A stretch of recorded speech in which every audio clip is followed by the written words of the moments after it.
We are the people of People TV.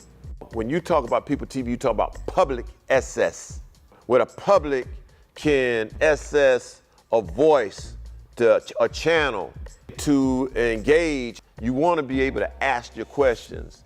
The more you are concerned about what's going on in your community, there's more action to try to confine or fit or script your opinion or your rights. So what freedom of speech is me is the fact that you have unfeathered access to address issues in your policymakers, and you can be free as long as you're decent and in order.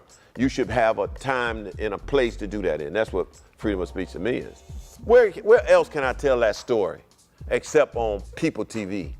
I want my People TV, because free speech ain't free. A lot of people don't know the history of cable TV and how Maynard Jackson started and told these cable networks, if you're gonna come into this city and dig underground and tear up our streets, then you're gonna have to give something back to the community, and that's how cable TV got started. Shirley Franklin, the mayor, was the one that undid his dream of us always having and making these cable networks pay, because they the one charging us an arm and a leg, tearing up our streets, going up on our poles. Now you know what they pay? Nothing.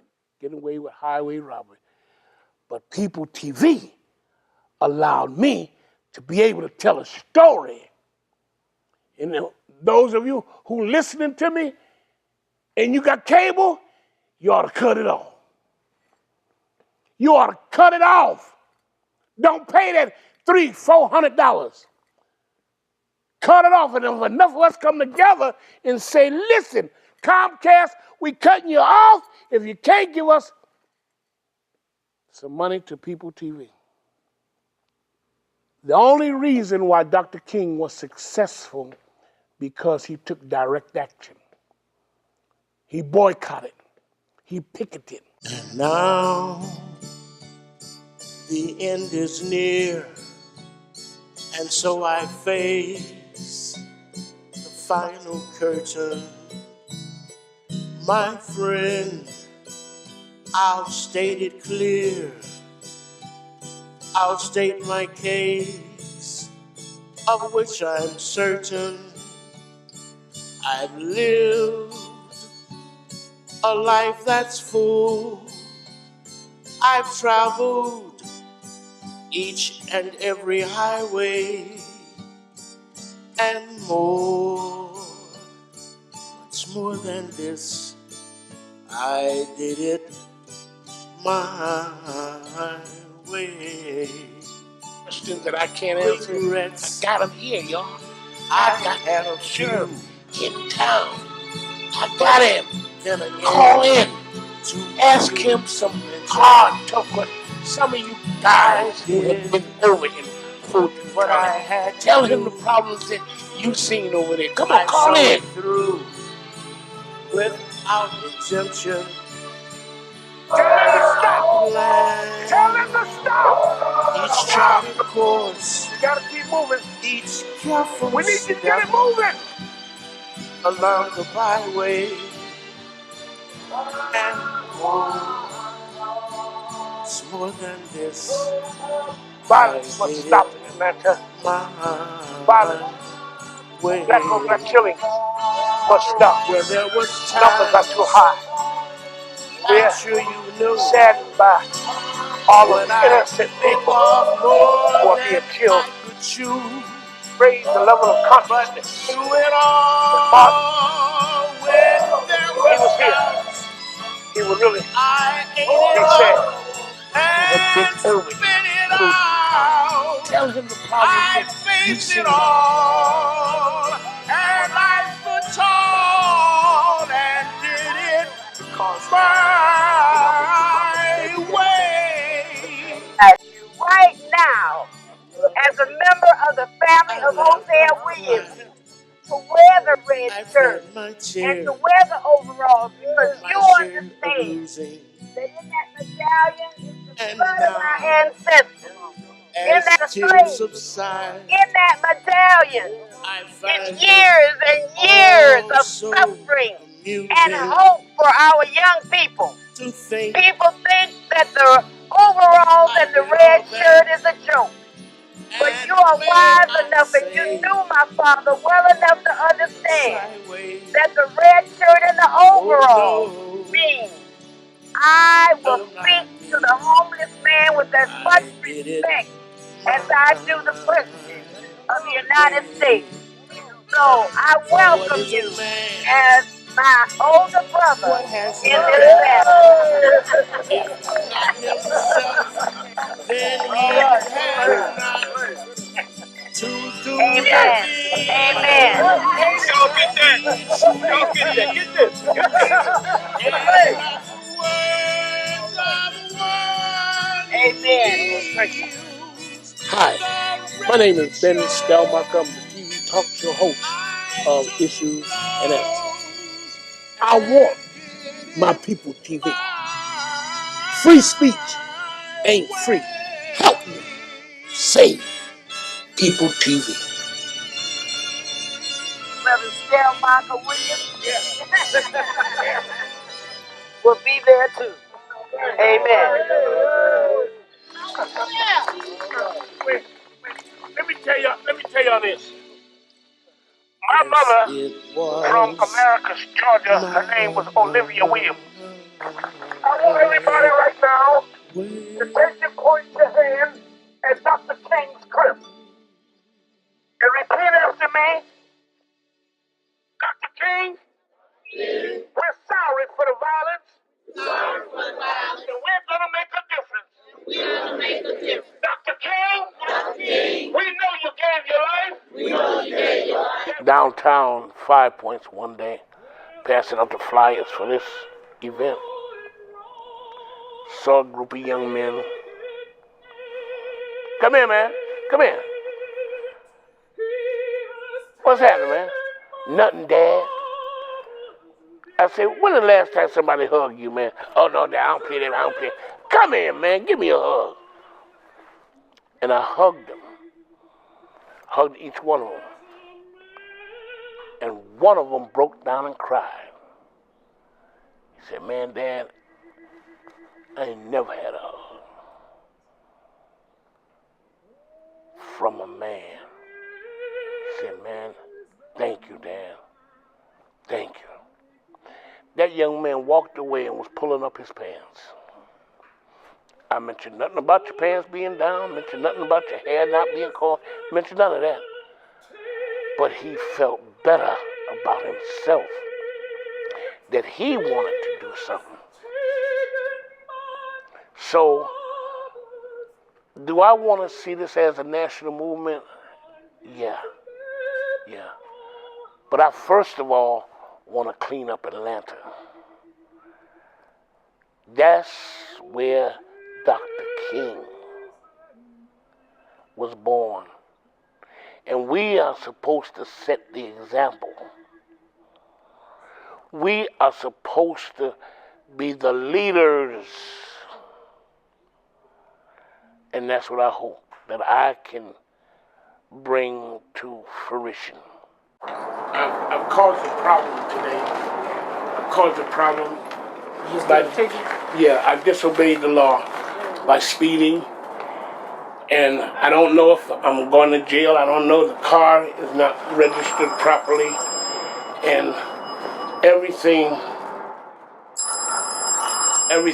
just went wrong.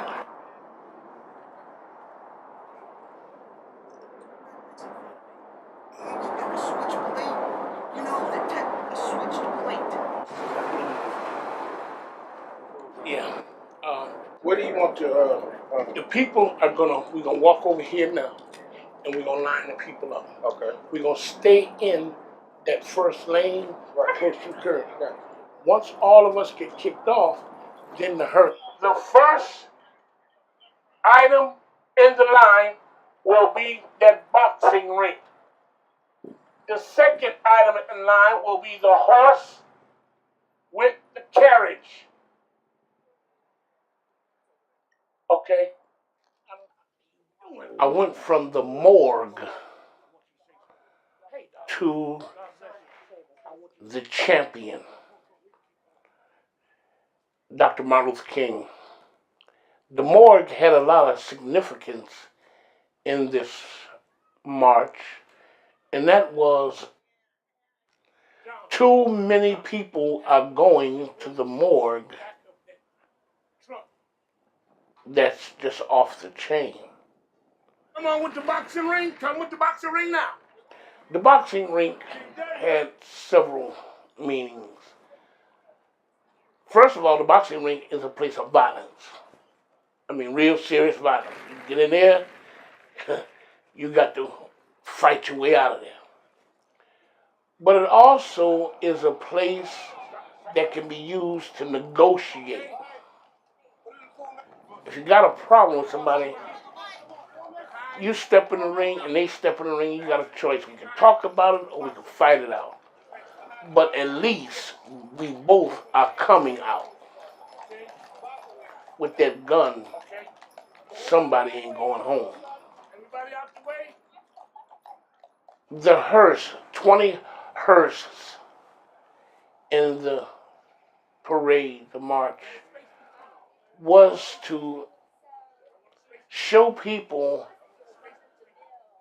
before they take this last ride that this is your last ride. More involved with doing something Absolutely. positive Absolutely, I'm with instead you of all just day going long. home and being on a street corner. So back in the day, there was activities for kids to do, and right now we are not doing that. Well, and we got to start must. back. We've got to start back. I agree. You know, it's critical. So we have to start back. Absolutely. Absolutely. Yeah, I need you.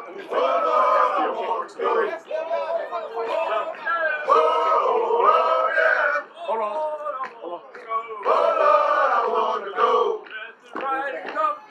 Press it right and come down. Yes, sir. He can hear you up front. Yes, sir. Tell him to stop. Tell him to stop. Stop. We gotta keep moving. We need you to get it moving. Go tell your neighbor, time is winding up. Go tell your neighbor, time is winding up. So much corruption in this land. The people taking a stand. Time is winding up. Time, oh, time is winding up.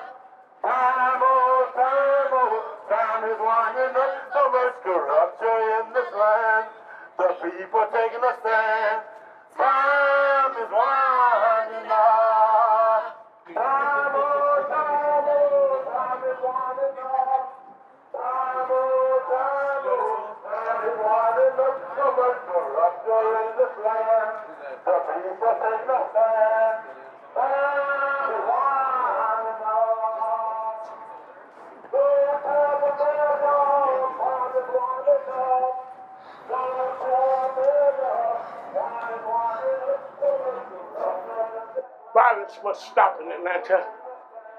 Violence, black on black killings must stop. Numbers are too high.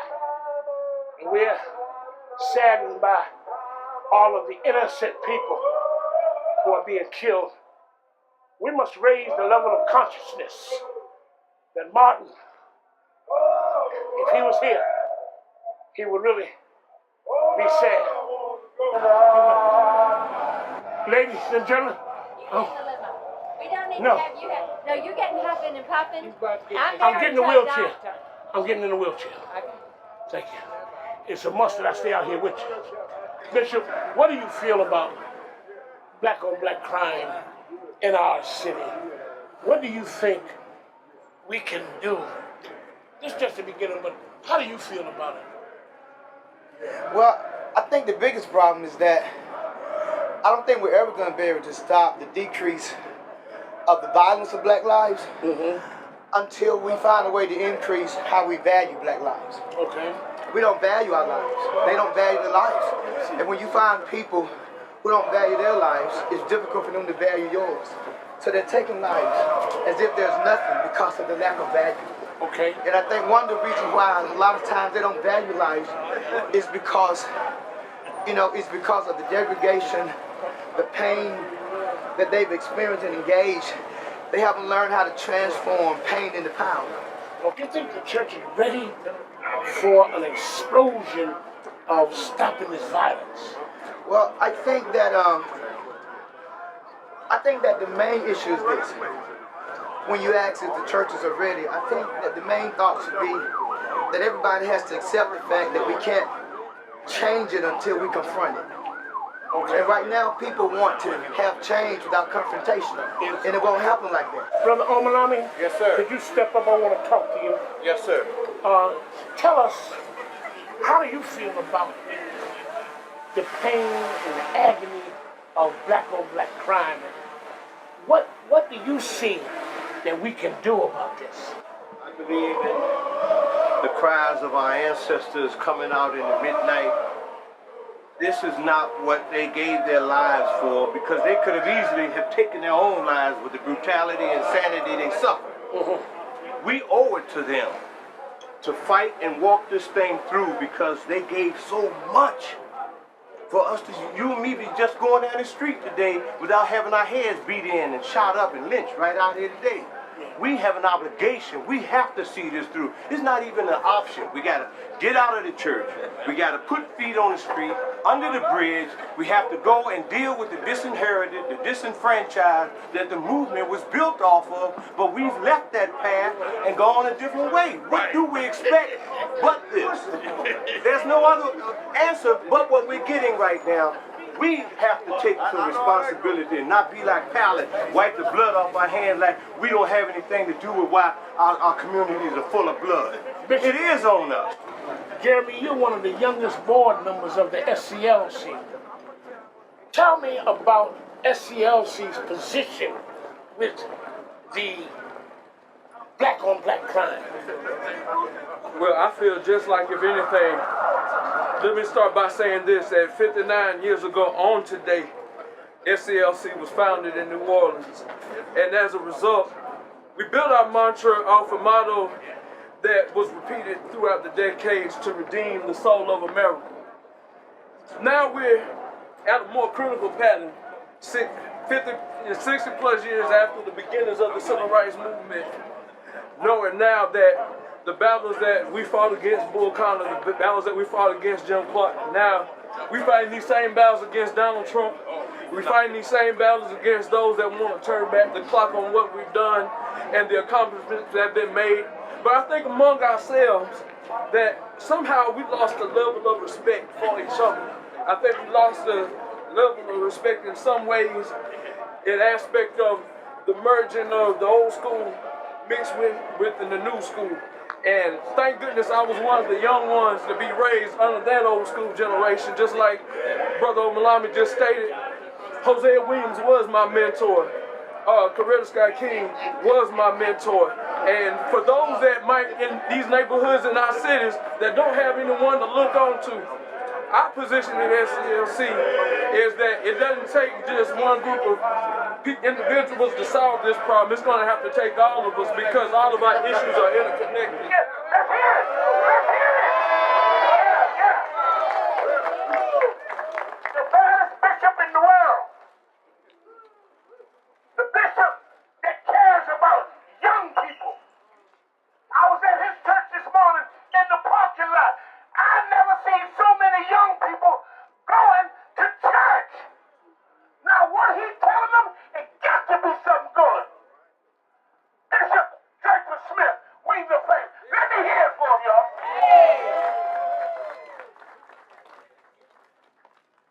We cannot change the situation of black-on-black crime until we confront it. The second thing we got to do is that we have to remember that we have victory in our voice. For when we are heard, only then does people know our cause. When we are heard, then they understand our commitment. When we are heard, people then walk away knowing our convictions. Once we are heard. And then the other thing is we have to get to that place where we realize that when we cannot face our facts, that we can face our faith. God has been too good to us and has brought us through too many danger scenes and unseen for us to get now to a mountain and begin acting as if we got a mountain and we don't have a mountain mover. We have a problem solver, and he's greater than every problem. And we're going to have to admit that our kids now are dying in our streets, in front of our homes, and it is up to us. It is up to the churches, it is up to the leaders, and we're going to have to come together and do it. And it doesn't matter if your church is A or me, your church is A, B, C, D, E, F, G. It doesn't matter. We can't make it about doctrine and doctrinal lines. We got to come together in unity, and we have to unify. I close by saying this. Here we are in 2016, the year of love, on Valentine's Day, the day of love. And we've come to honor the love that has empowered us, encouraged us, and enhanced us. Today we come to express our love for our youth, for our community, and for our people. We give God honor and we give God praise. Let's give God a hand clap for love. I want everybody right now to take and point your hand at Dr. King's grip. And repeat after me. Dr. King, we're sorry for the violence. And we're going to make a difference. Dr. King, we know you gave your life. That we would be of non-violence. Dr. King, we're sorry. But we're taking on the challenge now to change the course of America. We want every city, every hamlet, every highway, every byway to respect your dreams. We respect your dream. And while we got your attention, we want to say thank you, Dr. King. We want to say thank you, Dr. King.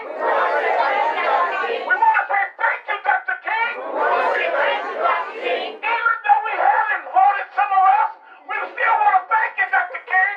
Some of us, we still want to thank you, Dr. King. And Dr. King, we promise you, we're going to register to vote to carry out your dream. We're going to register to vote and put some real people in place that will respect your dream. Dr. King, thank you. Thank you, Dr. King. Let the church say amen. Now we want to have words from Michael Langford, a young man that have been standing in the gap. He's always at these parents' homes, people's homes when they get killed innocently. And he's a man that I respect. And believe it or not, even though I'm older than him, he's my mentor. Would you give a great hand to Michael Langford? Thank you, Pastor. Let me just first of all say a special thank you to the organizers of this event today. I'm not sure if you understand the significance of what it means for us to come together, because the journey of 1,000 miles starts with the first step.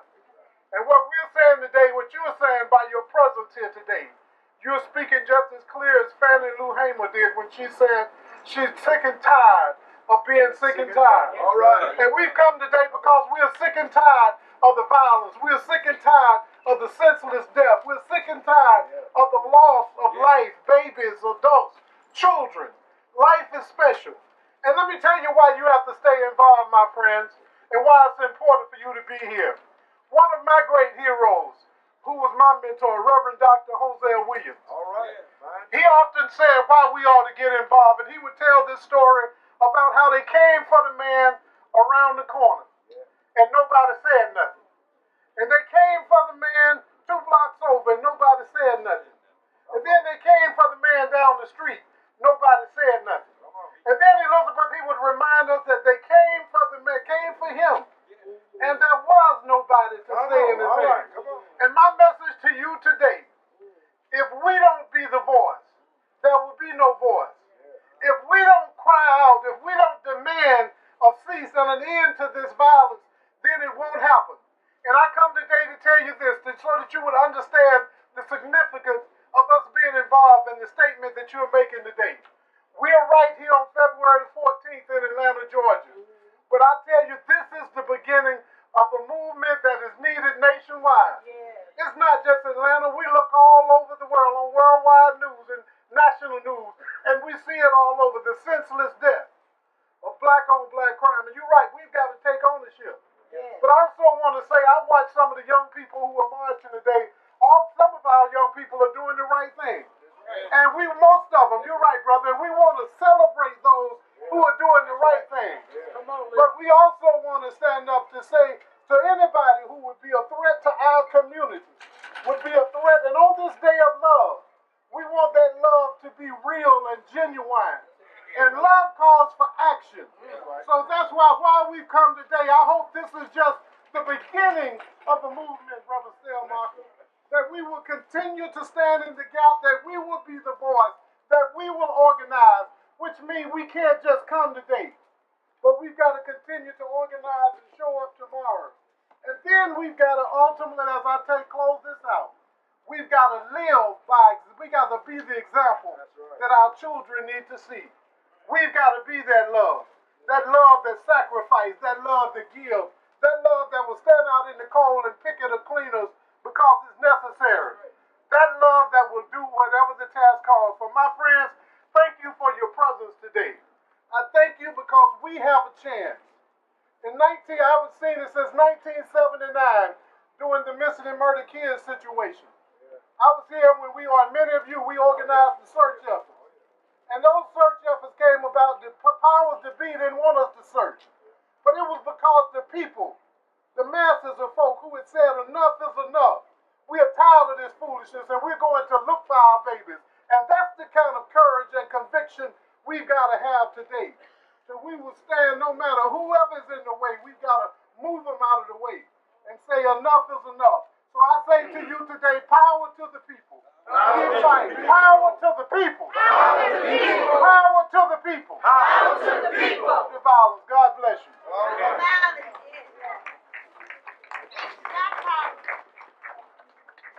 It gets a little tough here because I look at the little innocent babies standing over there. I look at some of our senior citizens. I think about how they have lost their lives innocently because of black on black. Black killing black. I'm serious about this. We got to stop. We got to make each other know that we love each other. When I see the young men with their pants down, I call them over and I just put my arms around them and ask them, can I hug you? You would be surprised the number of young men who have broken down and cried and said, Dad, ain't nobody never done that to me. What you start reaching out to our young people and just put your arms around them and tell them you love them. Please reach out. Don't be afraid. Just say, young man, if you have to say it from a distance, just say, I love you. That young man may be on his way to kill somebody. That old man may be on their way to kill somebody. But just by you reaching out saying, I love you, could change his direction. When I went around, when this was laid on my heart, and I went around and I began to ask people, I said, I need help with printing signs, printing literature. The only check that I got was from, and she don't mind me calling her a white woman, she's the only one that said, Reverend, here, you know I'm down with you. I love you, Mary. And I'm going to vote for you again as mayor. All right? Sister Norwood, you got to say something. Oh, yeah. Gotta say something. Come on, let's hear it. Well, I want you all to know how much it means to me to be part of this today. When the Reverend called me, Reverend Stellmacher and I go back a long, long way, and his heart is in the right place. And I knew that coming to this march today, everyone's heart would be in the right place. And it is so important for our families, for our future, for all of our loved ones, that we stop the violence. And I pledge to you, I will do everything I can to help in this important movement. May today be the beginning of a great new era in our city, our state, and our country. Thank you, Reverend, for putting this together. Now, where did he go? There he is. Now, I'm not going to get no trouble.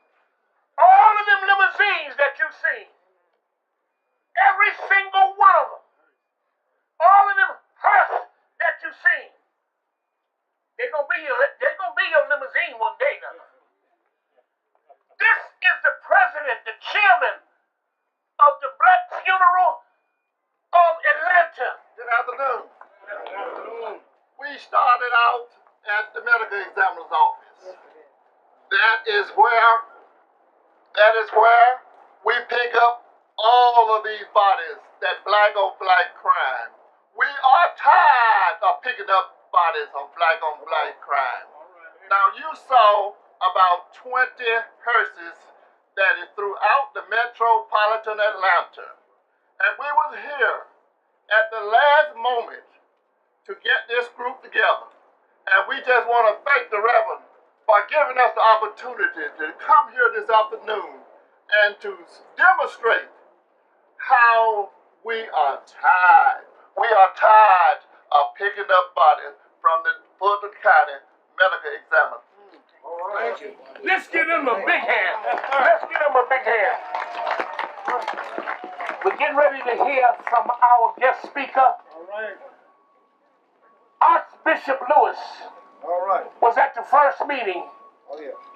And he came and sat down and crossed his legs. And he told us a thing or two. Put your hands together for Archbishop Lewis. Greetings to my sisters and brothers that we've gathered today. You've heard it said before, but I want to say it in another way.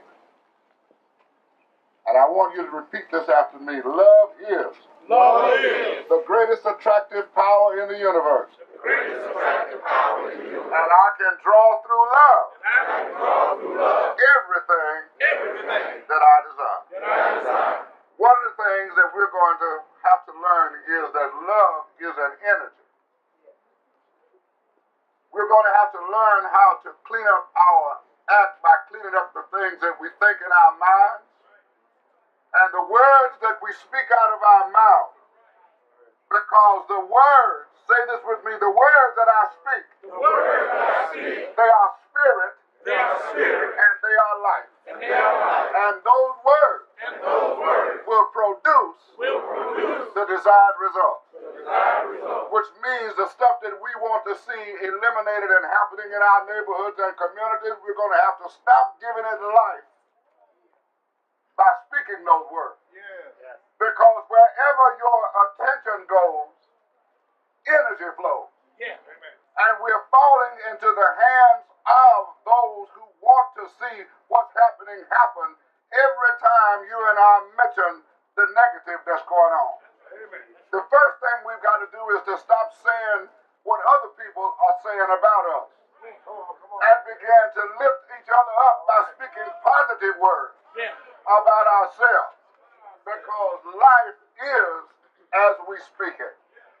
My beloved father, John H. Lewis Sr., who is one of the unsung heroes in this movement, if he were here today, he would be standing right where I'm standing today, speaking these words.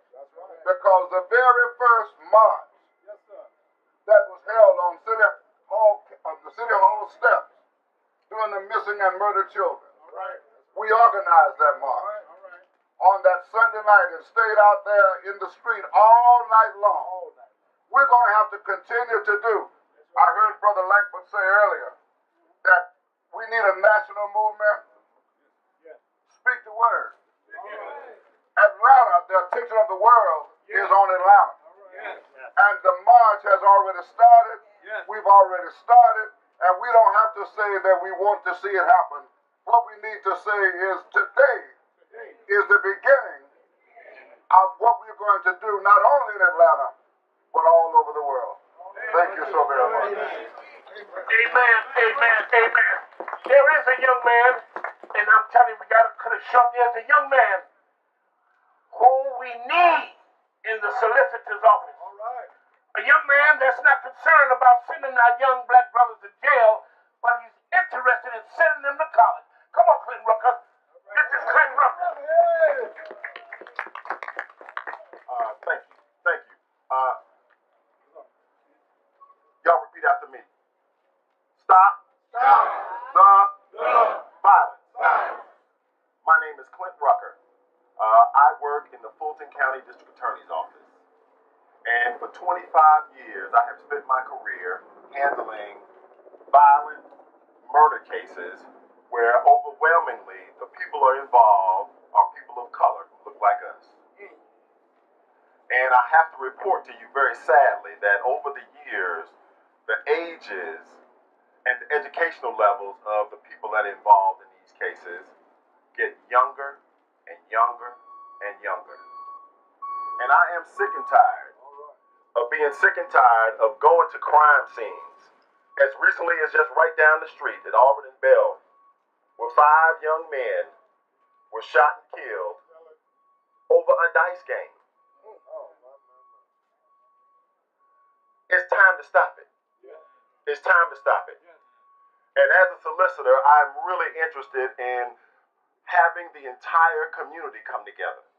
Business, churches, our schools, our government, to come up with solutions so we can come up with ways to reach our young people. And thank you. This is the first step of many steps to change things for the betterment of our community and for our nation. All right. Come on, y'all, let's hear. Brother, allow me to step up, please. This is the son-in-law of Dr. Jose Williams. All right. Many of you know I try to walk like Jose Williams. I try to look like him.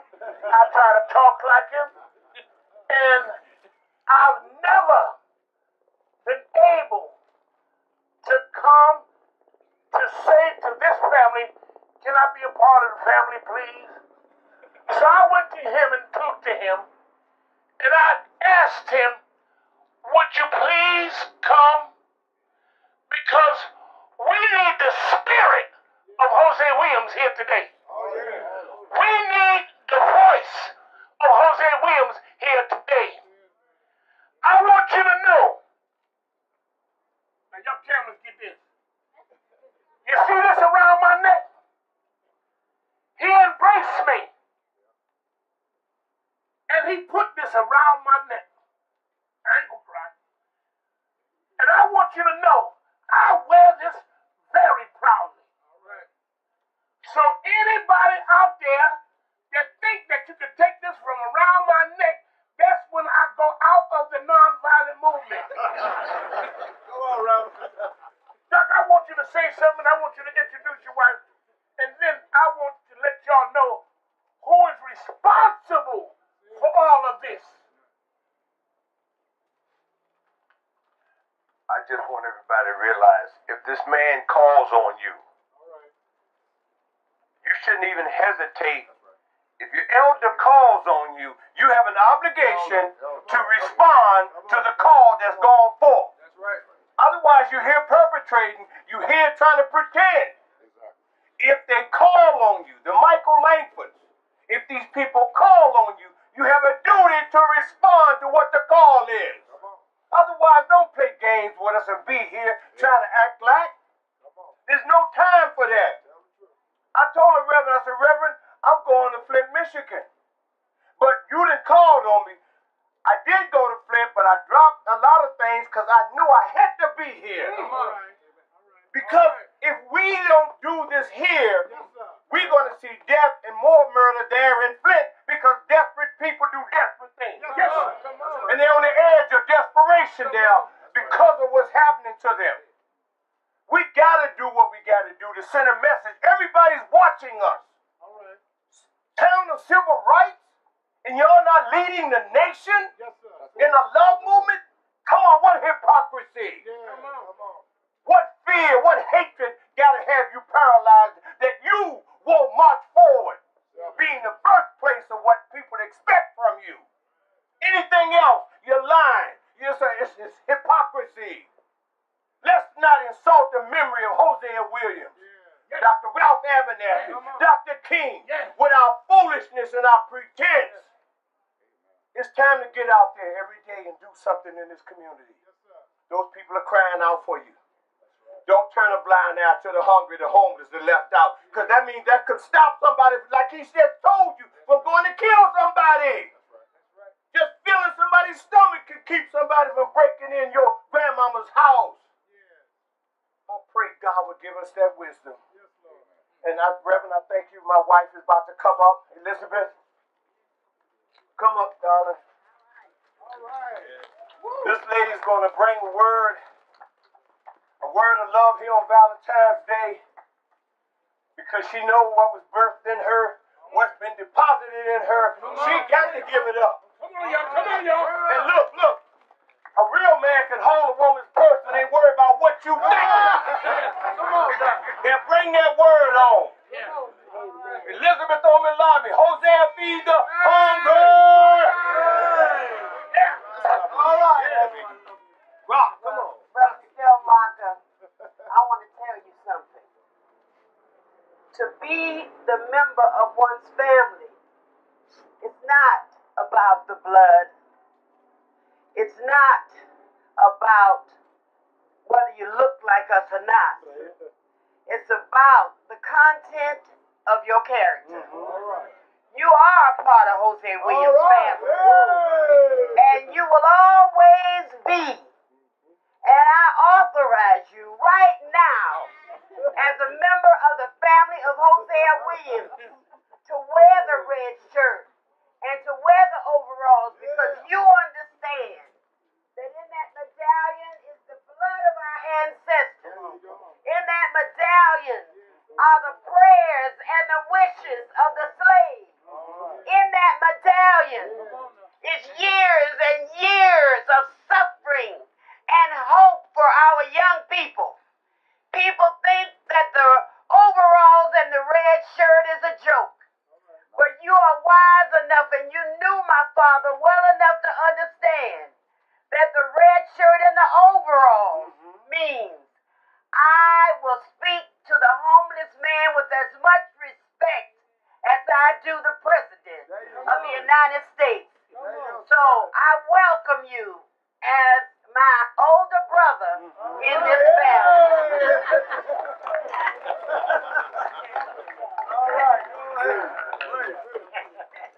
Amen. Amen. Did y'all get that? Did y'all get that? Get this. Okay. All right. That's beautiful. Amen. Thank you. We have to realize that our priorities have been maladjusted by the results of a cultural crisis that we are still suffering from when we were ripped from the belly of our mother and brought to a strange land.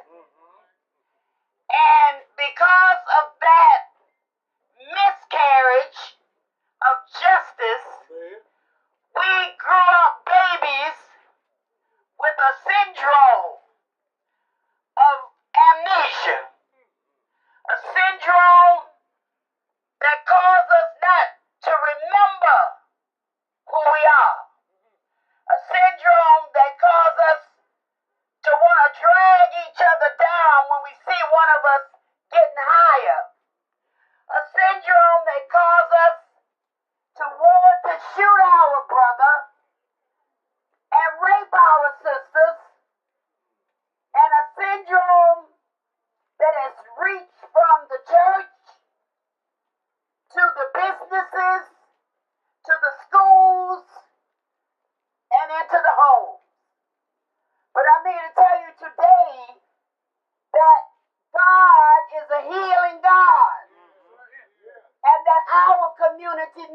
be healed. But if you do not know that you are sick, then you do not know to pray for healing. And some people are so messed up in the head that they think that I'm not talking to them. Because they are saying I'm not sick. I don't know what she's talking about. But anytime you will spend 3 hours watching a game on TV and your senior citizen down the street is hungry and the children that you know down the street don't have school supplies, and you wouldn't spend 15 minutes with a young man or a young woman that looks a little different than you to help them understand who they are, then you are sick. And I am sick. And I'm not going to be long. You don't have to worry about that. But I got to tell you this. And I'm going to say this to you all that love Jesus. Because we like to say Jesus. And we like to call on the name of Jesus. And we go to church on Sunday and we pray to Jesus. And we get down on our knees and we pray. But who is Jesus? Where would he be today? What would he be saying today? The religion of Jesus makes love ethic central. Listen. The word of the Lord says, "Hear, O Israel, the Lord our God is one Lord, and thou shalt love the Lord thy God with all thy heart, and with all thy soul, and with all thy might, and thy neighbor as thyself." Now, once the neighbor is defined, then one's moral obligation is clear. A man must love his neighbor directly, clearly, permitting no barriers in between. That is the word of Jesus. So when you talk about your sister and you bring her down because she's pregnant, or you talk about your brother because he's out there selling drugs, but not one day in your life did you walk up to him and ask him, "Brother, are you sure this is the right thing for you to be doing?" We're afraid of our own children. Love is a verb. It is an action word. It means you do something. So as we come together today, one of the main things that you need for love to work is forgiveness. And see, we need to forgive each other. We need to forgive Africa for selling us. We need to forgive our young men for not knowing who they are and selling drugs to our community. We need to forgive the raping and the robbing of our senior citizens and our young women. Because then as a community, when we forgive ourselves and we forgive each other, only then can we begin to love each other.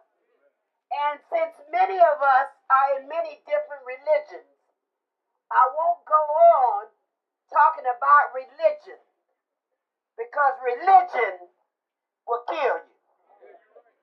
Religion will strip away the truth from your life.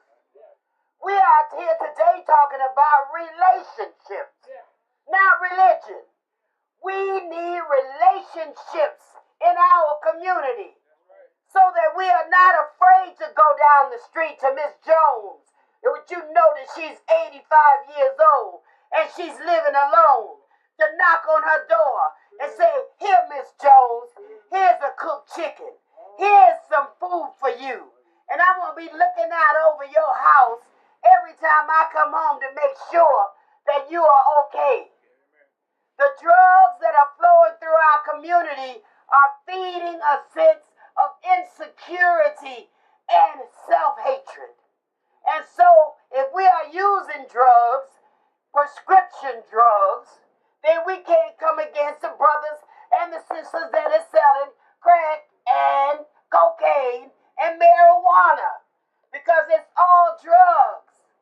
But I believe in the power of prayer, because sometimes that's all we're going to have. But as we stand in our communities, we must open our mouths and we must say to those drug boys on the corner and those sisters that are giving their bodies, and look, you don't have to look far to find them. I have a better way for you. I'm going to help you get a nursing assistance license. I'm going to help you learn how to type. See, you have to come out of your comfort zone for love to work.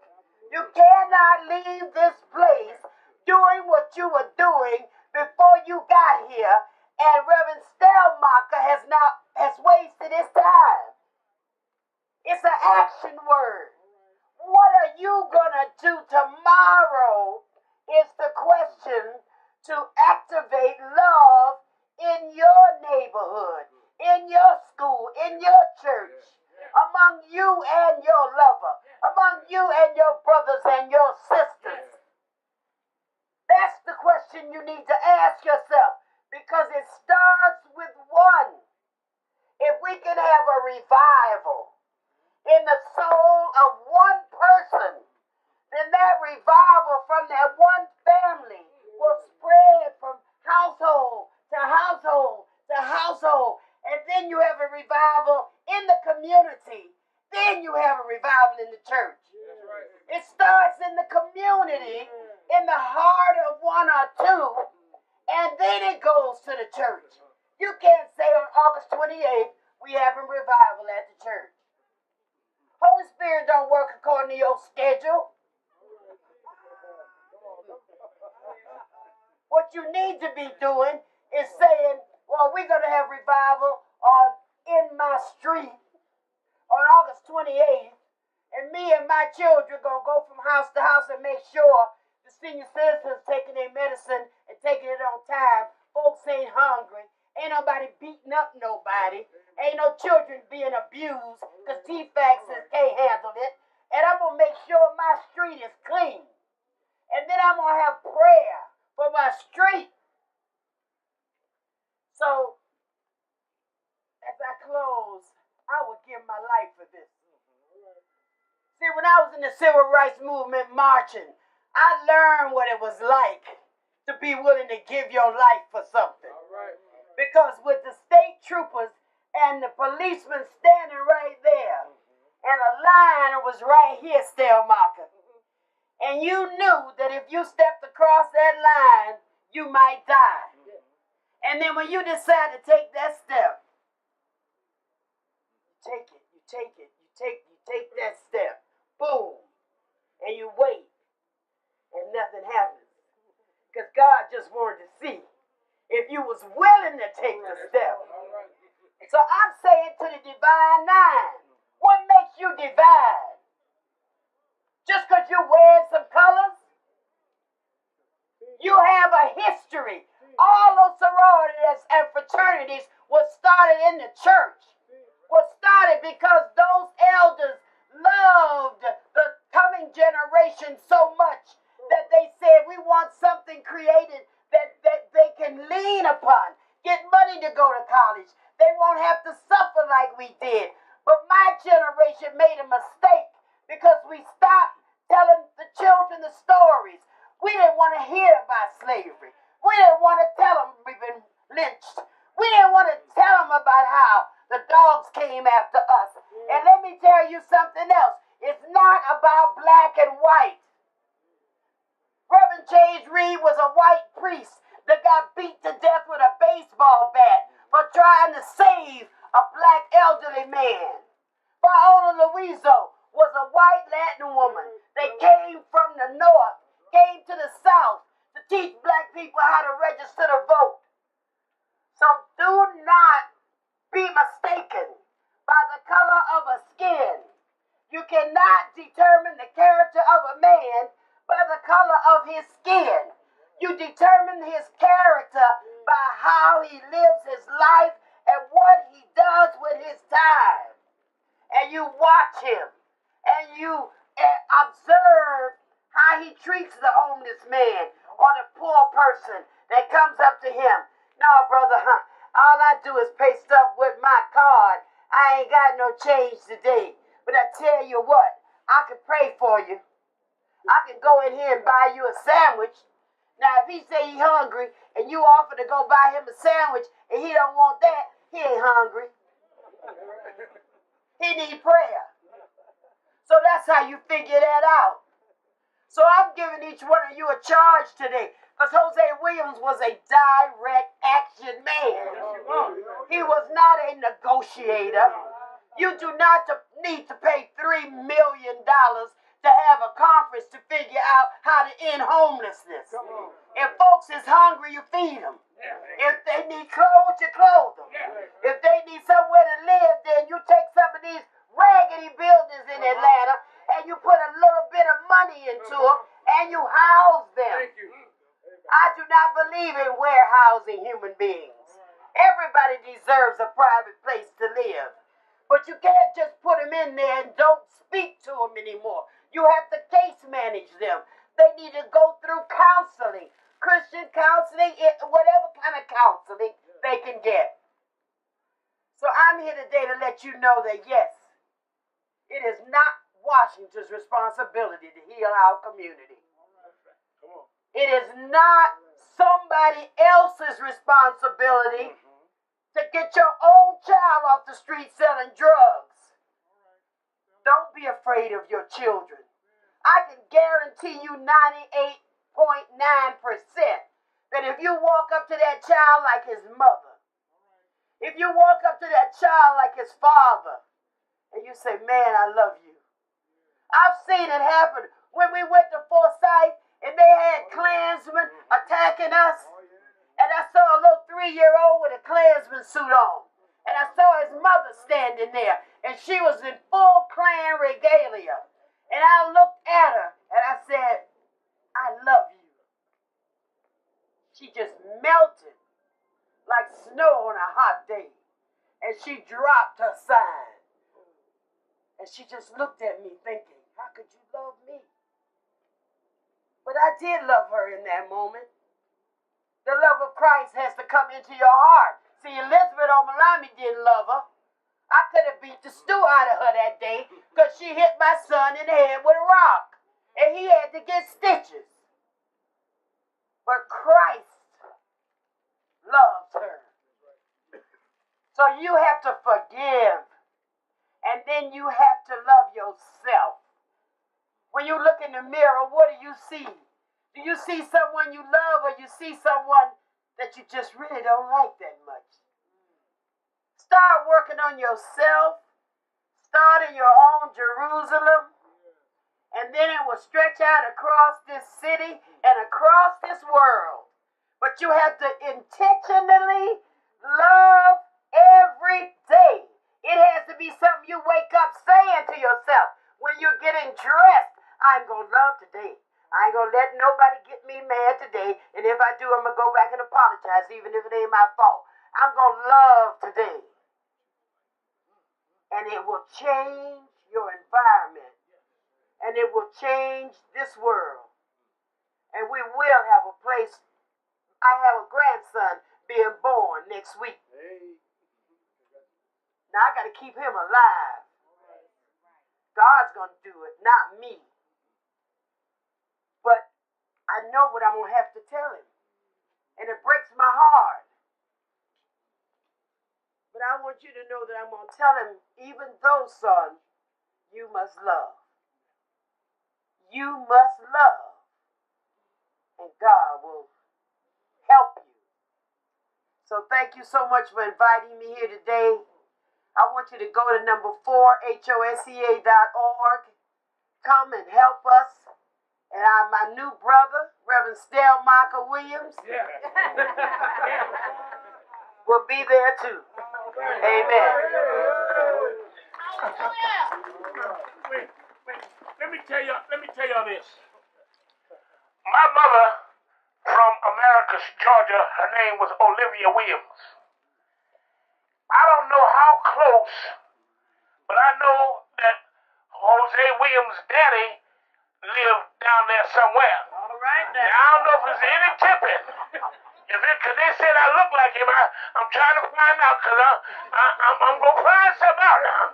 I'm going to find out something real good. Listen, Sister Olami, I love you so much. I love for all that you're doing. And I clear criminal arrest records for brothers who are convicted felons and you've been clean for 5 years. I get you pardons.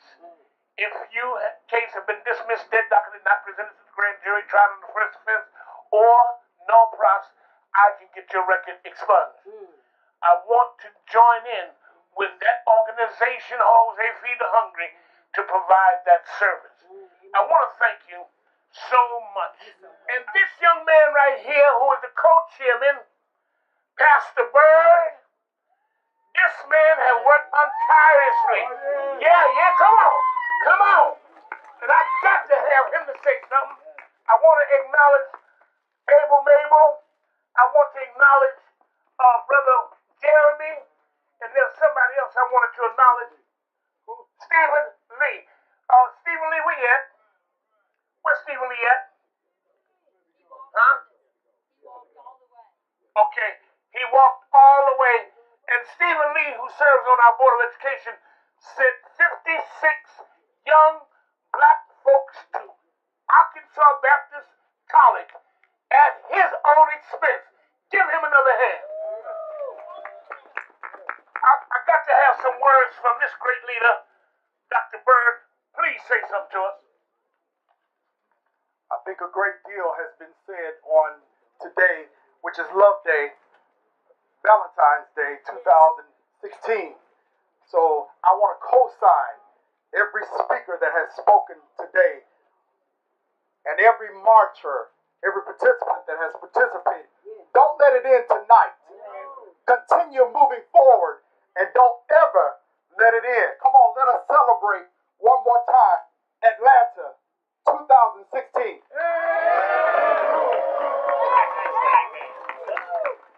Abel Mabel, come here. This young lady been on the front line a long time. Thank you very much. I am so honored to be on the Love Walk. And so if I had to write my own life story, I would have to put in that life story. I would have to put in Jose Williams, Reverend James Orange, and Mr. Leon Hall. Because they were fearless men who was willing to stand up when everybody else was scared and was running away. I would also have to add Reverend Ralph David Abernathy, who was somebody who, when I first started in politics, Reverend Orange took me to him.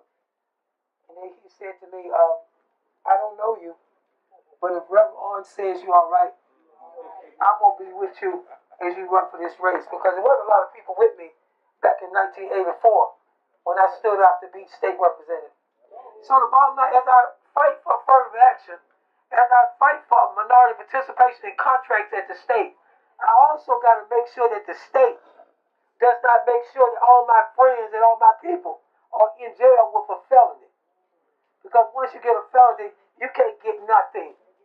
You can't even get, they don't even want you to eat if you get a felony. Oh, y'all don't hear me? So in other words, they can't get no job unless you're banned in the box. You know, if you're banned in the box, you still get to the interview, you still might not get the job because you've been incarcerated. So don't let our people get felonies. So even as we see the things going on in our neighborhood, we have to have the courage to step up to those wrongdoers and speak to them. You know, as you say, as a daughter, as a sister, as an auntie, as a mother, and say to them, you can't do it because they want to give you a number. They want your fingerprints, America. They want your fingerprints. I submit to you that we are a proud people. We are strong people. We make great contributions to the world. So we are the beginning, not the end. So what it is I want y'all to say is to say that I am not going to be trapped in the criminal justice system of America. I deserve better. I am better. I am a strong black man. I'm a strong black woman. I'm here to make a contribution to my race because my race has made a contribution to me. Power to the people. I am Abel Mabel Thomas, state representative.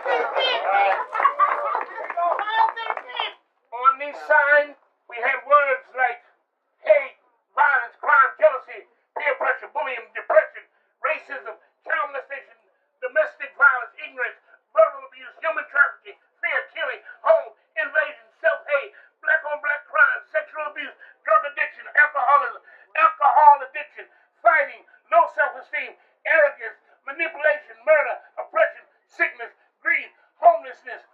We put all of this on that carrot and we said, get it out of our community. Now say it. Get it out of our community now. One more time. Get it out of our community now. God bless you and have a great day. Now. Do I want to see this as a national movement? Yeah. But I first of all want to clean up Atlanta. That's where Dr. King was born. And we are supposed to set the example. We are supposed to be the leaders. And that's what I hope that I can bring to fruition. We are the people of People TV.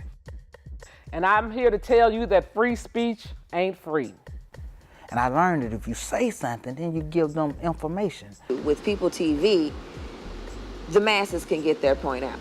My plan B was just that, hand-to-hand combat. As an artist, I don't like to be told what to do, especially when it concerns my creative process. The key is it's going to give you that vehicle. People TV affords everyday people the opportunity to express themselves. In fact, People TV enables the community to define itself. How far we take it, how much we recognize it, that's on us. People say, you should be on network TV. No, I don't want to be on network. Where I'm at, I think is where I'm supposed to be. Right with the community, no commercials on People TV, access television, truth, basically, and do your thing. Help save People TV.